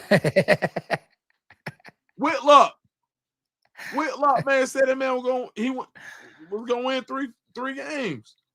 So, man, shout out to Deion, man. Like, you know, and not even because he showed me love, but just because of who he is to the community in Atlanta. And matter of fact, for my folks, like, so you know, I got a big Colorado fan base, and a lot of them is on my channel. Y'all, I always tell them what primetime meant to us in Atlanta. Yeah. Outside of everything, while we here, Trey and B Rich, 2 really Atlanta legends. You feel me? Tell me what primetime meant to y'all. I'm gonna let B Rich go first, man. I'm gonna let B Rich take this one and go first. Go ahead, B. Man, I remember I was wanting us to draft him from the get-go. The Falcons need to get him. I played high school ball like in 11th, 12th grade. And I used to I wanted to play safety and cornerback. Now, I'm Deion out here. I just remember him against Clemson saying he going to take it to the house, and he did it in the bowl game.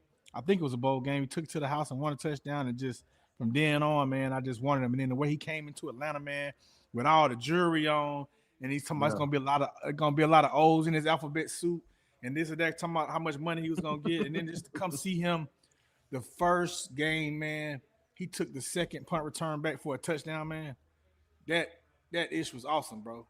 Like, it just turned Atlanta up. Then he played for the Braves, man, doing this thing. He meant so much. It hurt me, man, when he left. It hurt me. And then from hearing back from you know, interviews that he's had, you know, the Smiths, man, they ain't even give him an offer, man. And to me, as an Atlanta fan, I feel like I was robbed because I felt like in '92, back in Black Jerry Glanville, that was an exciting team, man. That was an exciting team. I watched the documentary on that, and man, they was fun to watch, man. You know, like, geez, you know, besides Michael Vick, man, Deion Sanders was one of the most exciting players to watch on the field. He was one of the first defensive players, cornerbacks, to make you want to watch him on defense. I mean, I don't really look at players on defense like I do on offense, but he was one of the ones that I like to see play. When he left Atlanta, I was mad. He came back to the Dome, and Jeff George threw him that pick, and he beat up Rise in that game, and he, said this is his house. That hurt. I didn't want to see it. Yeah, I didn't want to see that, but hey, he means a lot, man. And then when he won a Super Bowl with San Francisco and Dallas, I was happy for him. And then when he said he was going to coach, and he went to Jackson State, and he coached down there, I was pulling for him. And I ain't gonna lie, I think a perfect Cinderella story would be, and I hate to say this, Colorado fans, but for him to go coach FSU and take over that program and take it to the next level. But I don't like the fact that he's coming in stealing our prospects from Georgia, man. I don't like that, man. I don't like that. Look, Deion, stop, man. Go to the West Coast, go to Nebraska, get all those people. Say go to Nebraska. So let me tell you, man, what Deion meant to me and the city of Atlanta from my perspective. Now, I'm gonna use some analogies. So, as Chad Ochocinco like to say when he with Uncle Shay, stay with me now. You know what I'm saying? Just stick with me for a second. All right, so you're in a situation, right, where people looking down on you, they've been shining on you, man. Maybe you've been broke, maybe you couldn't get the girl, maybe you just had some ugly shoes, maybe you had an ugly outfit. And all you think to yourself as you lay in your bed at night is, boy, I can't wait till I get a fresh fit to put on and get back to school and show them. Or I can't wait till I get me a brand new car and show them. Or I can't wait till I get some rims so I can show them, so I can let them know that I'm shining too. Well, for us, man, Deion was like that for us. Deion was like a fresh fit on the first day of school for the city of Atlanta. He gave us relevancy. He made us walk into school, and for the first time in the school of the NFL, people turned around and said, well, damn, where that nigga get that outfit from? You know what I'm saying? For the first time, having a Deion Sanders made the women turn and say, well, damn, where he get that car from? Deion made the rest of the league finally pay attention to the great city of Atlanta. Even when we had a run where we went to the playoffs, and they were far and few in between, right? But even the times we did it, Atlanta and the Falcons still didn't have any relevancy whatsoever. But in the NFC West, but NFC West making us fly all the way over there to play the darn 49ers like some darn fools. But let me tell you, when Deion came, finally, when he ran that darn punt return back for a touchdown, from that point on, people still say, well, damn, where they get him from? I mean, you know what I'm saying? They knew about Deion, but follow with me on the analogy. Deion gave us relevancy. He made people finally pay attention to the Falcons. And even though the Falcons have struggled years after Deion had to get back right, that was the first time that people actually talked about the Falcons like they were a real NFL team.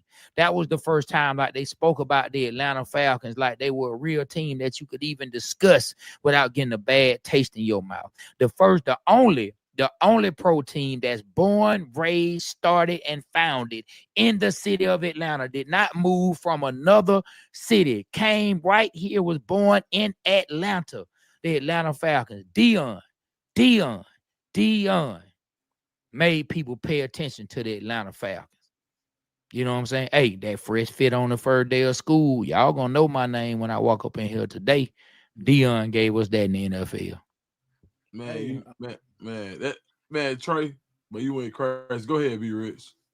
Hey, man, a little bit about the Waterboyz, man. We got this segment called the Sports Bars, man. I want to play y'all one of those so y'all kind of get a feel for our content.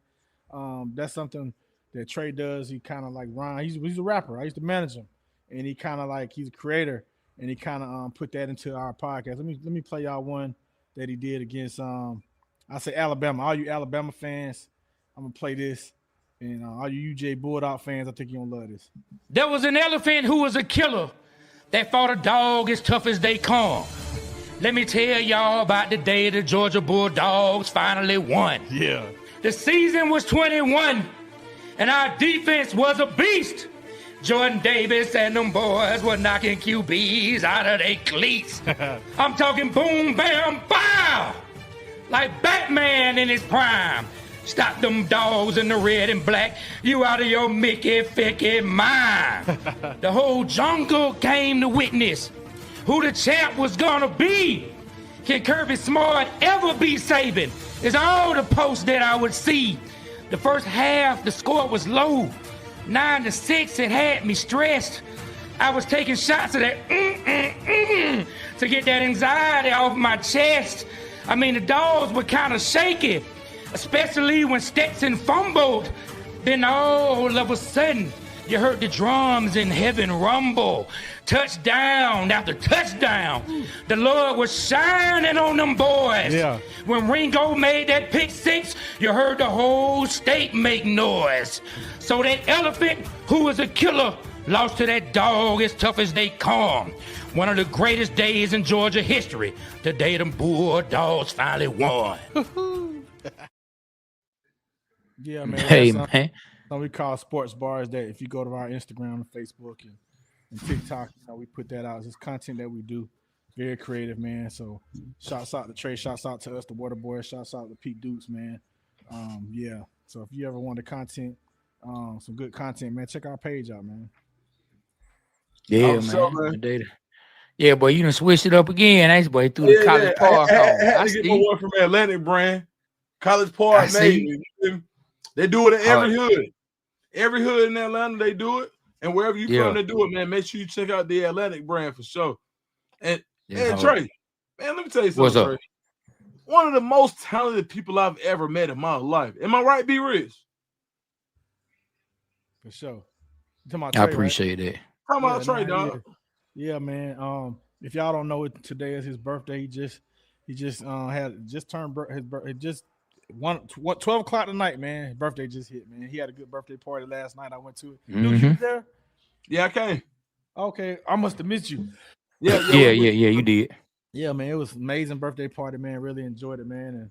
And shouts out to you, Trey, man. Been a part of my life for a long time now, man. So let's keep continuing this tradition, man. And Dukes, man, like definitely want to be a part of what you got going on. Really, man, really listen, man, like being around y'all, like even when I said it, like it's like a dream come true for me, right? We always knew each other, we always worked, and y'all know like my line of work, like outside of being in the media. So being able to do this, like really provides me a really big, like I don't know, man. It's like a boost, man. So thank y'all, man. Like these two of my heroes on everything. So for everybody who know the Colorado fans that's on here, anybody who like these two of my heroes, bro, like B Rich and Playboy Trey. Like Playboy Trey let me get on a song with him when nobody knew me, bro. I promise. Hey, let me say this. Let me say this to make y'all more fans of us. I moved to Denver in the 5th grade, and I was out there to the 9th. I went to Samuel Elementary School. I went to Cole Middle School, and I went to TJ. And TJ was the shit when I played football. We had Tony Carr scoring touchdowns. We was doing our thing, man. So shouts out to Denver. I lived out there. I lived across the street from Cherry Creek High School. I don't know why I didn't go to Cherry Creek High School. I ended up going to TJ. And I live right there in the Denver Tech Center. So if y'all familiar with that, man, I lived over there. So that's another reason for y'all to follow the Waterboyz Show, because hey, I know what it's like to be living in Denver and going through all of that, man. It's very, very clean city. Very, very nice city. It snows a lot and the air is thin, so I love it. Yeah. That thing there ain't no joke, bro. Like, listen, when I went out there, I got my 40-year-old hip. So when I met y'all, I was still in shape. Like, looking like I used to look, hey, I got my 40-year-old hip. Now, when I was out there in Denver, in Colorado at Boulder, boy, stop, man, that air so thin. Bro, you be gasping for like, come on, I need more. Nah, you're right, man. Yeah, man. Yeah, dog. I appreciate the kind words, my brother. I appreciate it, man. Y'all brothers, man, for sure. Nah, man, like. Oh, go ahead. Nah, go ahead. What you finna say? I'm gonna put Dukes on the spot, man. We're gonna do this every week with y'all, man. Ain't that right, Dukes? Yeah, for sure. Nah, I like the vibe we got. I like it. Man, so just what I was about to say, for everybody, I'll take the time to just say something just away from sports, man. Like, what we've been blessed to be put here to do is be creators. And I just want everybody to know, like we all are creators in some form or fashion. You know what I mean? If you believe that you made in the image of the creator, then you got to be a creator yourself. And we just some guys that just trying to follow that path and create. And I truly believe that anytime you create something positive, no matter what it is, no matter how big or how small you think it is, if you're creating something positive, you're blessing somebody. And that's the whole point of creating. And that's what we all are doing. And Dukes has been very instrumental in keeping my head exactly where it need to be in this particular space. Like we had talks that be real deep. And he met my wife for the first time last night. And when he said his name, you saw the reaction that my wife gave. So that lets you know that your name ring bells around this household. So I salute you at the same time for helping me stay on this creative journey, helping me stay with my head in the correct space that it need to be, because, the creator put us here to create. And that's what we doing, trying to create real dope things for all of y'all. Everybody that's been following Dukes, he take it very serious, been creating real good content for y'all and really takes it serious and wants to give y'all something dope. For everybody that's been following the Waterboyz Show, a lot goes into what we do. Like we really don't just pick up the mic and just start talking. That we really put thought into it and want to create the best it can to help entertain somebody, help inform at the same time, help entertain. Because we really just want to bless y'all in some form or fashion, man. And that's why our motto is we represent Atlanta, because Atlanta represents us, because we truly, we go into this, with a representation mindset, with a blessing mindset, and just trying to walk that creative path. So I appreciate y'all, man, rocking with Dukes. And I appreciate all the folks who've been rocking with us for rocking with us. I just want to say that, man. I really appreciate you, Dukes. Shout out to Don Javon. He's saying he's been rocking with Trey since Earlene's son. If y'all didn't know, man, Trey was a rapper. Who am I really? I'm just Earlene's son. The second one. The first one was born stillborn. Made her feel like she ain't want to have another. But my big sis told her that she want a brother. So she had me, born in the D.E.C., East Atlanta, nigga, what it be? Earlene's son, Earlene child. Crazy nigga, but the nigga still went wild. You know what I'm saying? But hey, man. I want to check that song out. Go to YouTube, type in Playboy Trey, Earlene's son. Check it out. Yeah, I'm just Earlene's son, man. Yep. Too hard. Hey, man, so the Falcons, man, they disappointed us, man. I blame it on clock time management, man. I blame this one on Raheem Morris. Michael Penix threw a ball up the middle. They caught it, man. Had 30 seconds left, 2 timeouts, and we let it tick down to 16 seconds. Whoa, that hurt. What don't you know? Having more time on the clock is more important than having timeouts. Burn them timeouts up, man. Think we could have won the game. We had a chance to win the game. The kicker kicked it. Hey, what y'all thought when y'all saw the kicker kick the ball? Man, let me ask this. Have either one of y'all, can y'all look this up? Can either one of y'all look up and see, has Raheem said anything in a press conference about it? Are there any quotes that maybe it could be on Bleacher Report in the Twitter feed that goes up on the app somewhere, to see if he's been asked about that? See if he said something about timeout. And somebody, if we could find out a quote he said about it, I would like for us to address whatever he says about it. Put it in the chat, man. Type in the chat if y'all. He did. What did he say, Dominique Jenkins? Definitely. Yeah, because I haven't looked anywhere else. We just been this. He said it's definitely a lot of his fault. Yeah. So I want to hear what he said, because I haven't looked around. We haven't really looked around. We just been tapped in with y'all. He said he thought they would get to the line faster. That sounds like an excuse, Coach. Hey, what's up with you, Chris? A1 Forever. That's one of our content partners right there. Chris, real dope dude, man. Real dope dude.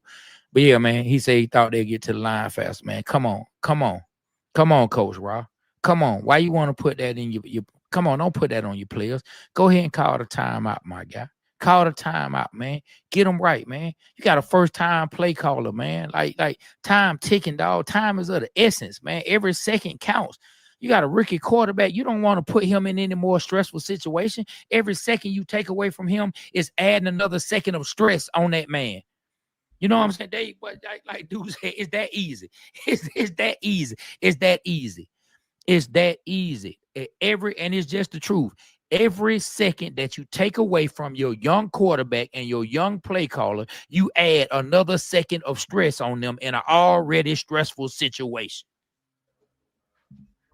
Man, come on, man. You right, bro. You right, bro. Hey, like straight up. I'm with you either way, but when you right, I'm really with you. You know what I'm saying? Come on, man. Like, come on, man. Every second you take away from your young, dog, even if Kirk was the quarterback, you got a young play caller that you put them in an even more stressful situation because now he's thinking, I don't know if we can get to the line because everybody know this. Even those of us who may not have played on a pro level, everybody knows they know it's a certain amount of time that it'll take them to throw the ball a certain amount of yards. They didn't practice how long it'll take them to run this distance, get the ball, get everybody lined up, possibly clock it, how much time they might have to get everybody lined up, run this team off, run special teams on, get it down, get it snapped, kick the field goal. Like they practice all this stuff. And so every second you take away, you start to take another page away from the playbook that you can't do anymore. Fuck. Now we 4 more seconds down. Okay, we can't even do this no more. Oh man, we're another 5 seconds down. Man, we can't even do that because we know we have this amount of time. Man, stop limiting your team, man. Stop putting them in that stressful of a situation, coach. Like you're a head coach. Trust me, my guy. You know way more about football than I do. But even me, a guy who was real dope at Madden on Gresham Road, knows to call a timeout. Call a timeout, my guy. Man, nah, for real, like, man, I like Raheem, and I'm gonna put y'all on one. Like, folks don't know, like, so you know, y'all know Scream, right? DJ Scream? Yeah. Like Raheem related to his wife. Oh wow. Yeah, like that's so that's like family. Like, so I be very careful of what I say. And I got to go to a Falcons game and cover it as a media person this year. And Raheem was looking at like the game that he said stats are for losers. And he was looking at me and I was looking at him. You ever see that that meme where the dude looking at Diddy and Diddy looking at the dude? Not to say either what us did, but you like, what the hell you gonna say? Like, yeah. Because like there's something to be said for stats, bro. You just can't say anything, make it sound cool, and it go. If Raheem, if we won 11 games already and we knew that we was in the playoffs, that would have sounded cooler. But now knowing that we gonna try to back our way into the playoffs, we finna try to backdoor into the playoffs. What more Atlanta shit is it than trying to backdoor your way into something? Man, like, bro, no, bro, we tired of that. And then they learned from Chicago's coach. He did the same thing, bro. Then you learn. He got fired for that. Man, I was cussing at the TV, and I'm not even a Bears fan. I was literally going crazy. B Rich, go into that, B Rich. Give us a little more. Go ahead, B Rich. You snap with that. Go ahead. I mean, I look at it like this. You just saw a couple weeks ago that Chicago's coach did the exact same thing, and he got fired for it. And that was on a lesser level of the stakes at the time. We playing all the marbles, bro. We got to win this game. I mean, bro, you got to learn from the past. Call the timeout. I was tripping. At halftime, I tried to give you the benefit of the doubt where he don't want to leave too much clock on the line, you know, da. But there, you can't, bro. You fighting for your life. It's sink or swim, bro. And let me tell you, B-Rich. Yeah. No, go ahead. Look, let me tell you, to add on to your learn from the past. Raheem, weren't you on the squad when Dan Quinn had to hire a damn clock management person? Weren't you on the staff? Yeah, my guy. You were on the staff when Dan Quinn called himself hiring a clock management guy. Come on, my guy. I'm not saying you need to hire one, but you need to be making sure you understand what you need to do with clock management. Yes. Come on, man. That man turned into Mike McCarthy right quick. McFly. Yeah. You know what I'm saying? Man, like, come on, dog. Come on, man. Like, I'm sitting there and I'm like, call the time. My wife saying, call the time out, dude. Throw in the damn towel. Throw the damn towel. You know what I'm saying? Throw it, man. Yeah. Man, if you have the towel, man, please throw it out. Why the Hey, hell look, is you so, sitting hey, here trying to all right, hold before we on get to out of here, these timeouts? before we slide, man, I gotta ask y'all like real quick. Go ahead, my brother. Give me a good takeaway from the Falcons game tonight and Colorado's season. I don't care what order, Trey or be Rich. A good takeaway from tonight. I guess number one, I'll start with stats are for losers, and apparently timeouts are for losers too, because you held on to them and you lost. Another one, I'm just saying. My other takeaway from tonight is it's just 2 games. But I think we got a young man who can play the position. I think we got a young man who has a good head on his shoulder. He's been through a lot of adversities, 2 severe knee injuries. Anything in life where it seems like your dream has almost been snatched away and you had to fight and claw your way back to it, and then you realized it, you're going to approach it. You're going to clock in to work with a little more urgency on getting the job done the correct way, because you know at any moment somebody can snatch it away from you. So I think we got us a player that at least mentally, he going to step into it with that mindset. Yeah. That this could be my last. You know, I can give one on Colorado. Or do you want to give one on Colorado? Be Rich. I mean, on Colorado, man, I just want to say, like, the take I have is, watch out, man. Prime is coming. Coach Prime is coming. He gonna go through the portal, get them players. He gonna recruit, steal them players. I mean, I see the marketing. I'm pretty sure there's plenty of teams with jets, but they made it a point to show out their jet. They made it a point to have Warren Sapp on there showing off the jet. They made it a point and if I was a kid that's being recruited by Dion, I'm like, oh, the jet. And then they made a point to say, hey, we got everybody insured for this bowl game. I know that, we didn't make it to the college playoffs, but everybody's insured. And I'm pretty sure every doggone college team insures most of their kids. They may or may not, but they're pointing it out. They're making it known. They're blowing their horn. So I give that take on the Colorado, man, for you. Much love, man. Like, Colorado, like, Atlanta, like, I'm really from the A, like, just like, all of us are, right? Like, really, River College Park. But when you talk about a fan base that took me in, dog, that was like, Deuce, you with us, bruh. So, and it's prime time. They don't understand, like, how much prime really mean to folks from Atlanta, bruh. Like, even at my last job, I'm working for, like, a national, like, entity, and they don't they didn't get it. They was like, oh, why do you like Deion? Like, nigga, that's Deion Sanders, bro. Like, what? Bro, in Atlanta, when I was running touchdowns at College Park on Bill Badger Field, going 60 yards, bro, I'm high stepping, bro. Bandana on. That's the truth. Like, that's a true story. Like, that's what I wanted to do. I wanted to make Deion proud before I knew him. And that's how a lot of us were. You feel me? Like, folks don't know how good of an athlete Trey was. I'm talking football. Trey was a full baseball player, but guess what? Deion was our hero on both sides. Am I lying, Trey? Man, Deion, dog, this man balled out for both teams. Man, hey, anytime a man can be sitting up there in a done football uniform with a Major League Baseball cap on that he actually wears and plays in the game, anytime a man can helicopter from one game to another and actually play, that's a different type of individual. For the same city. That's a different type of, for the same city. For the man, and it hurt. It hurt when he left. It hurt when he left. No, it is what it is, man. Man, look, dog. For me to meet him and find out he one of us, I say this on this show. He one of us, bro. Like, Trey, he took me in like you did. I swear on everything.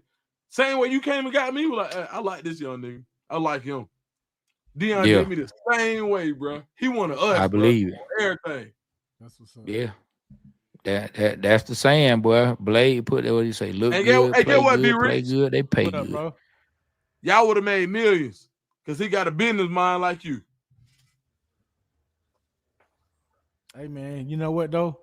We just not getting into this game. We're gonna do great in this, man. All of us. You know, we're gonna support each other, help each other out, and we're gonna take this game to the next level, man. Like we're gonna be the newcomers, and we're gonna show out. You know, on that note, Trey, man, take us on out, man. Man, well, hey, man. Hey, I just want to say to everybody out there, man, once again, I'm feeling great because it's my birthday. And I just want to say to you, hey, man, when you get the opportunity, man, thank God for living another day. Tell somebody you love that you love them. Hug somebody you love. You know what I'm saying? And, hey, be proud of yourself. Give yourself some grace. Make sure you give yourself some grace. And then get your ass back up the next day and go accomplish what you want to accomplish once again. On that note, man. Tell them where they can find us, Trey. Oh, man, you can find us, man. You can find us on YouTube. You can find us on IG. You can find us on Facebook at The Waterboyz Show. The Waterboyz Show. TheWaterboyz Show. You can find us on all platforms, man. And remember, give yourself some grace. And when you're done giving yourself some grace, realize where the mistakes came from. Get yourself up the next day and go out and make it happen, man. We represent Atlanta because Atlanta represents us, man. You want to say something, Dukes, before we get up out? Hey, Dukes, let them know. But y'all said everything, man. Like, let them know where they can find you. Let them know where they can find you. At Dukes D Scoop, Twitter, Instagram, and YouTube at Dukes D Scoop. But man, hey, one time for the Waterboyz, man. Hey, these my heroes, bro. I'm so happy to be here.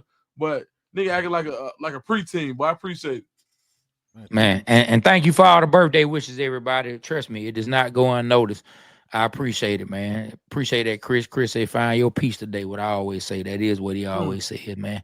Yeah, man. Hey, but on that note, we finna get up out of here. So on behalf of myself, Trey, my partner, Be Rich, and my partner, Dukes the Scoop, the Waterboyz Show, we are out. Yeah.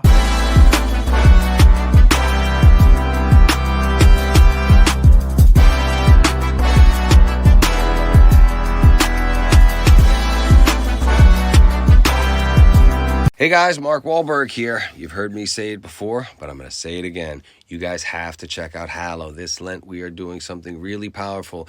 It's a 40-day prayer challenge for every day of Lent with Jonathan Rumi, Father Mike Schmitz, and of course yours truly. We are going through the incredible book, The Way by St. Jose Maria Escriva, and I, along with my buddy Chris Pratt, will lead us through weekly fasting challenges. Join me and millions of others around the world praying every day this Lent.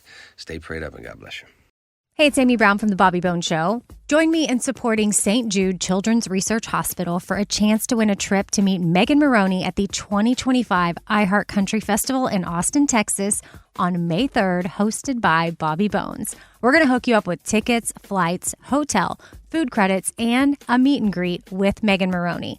Take action now to support St. Jude and help cure childhood cancer, and you're going to be entered for a chance to win. Visit iHeartCountryTrip.com to learn more.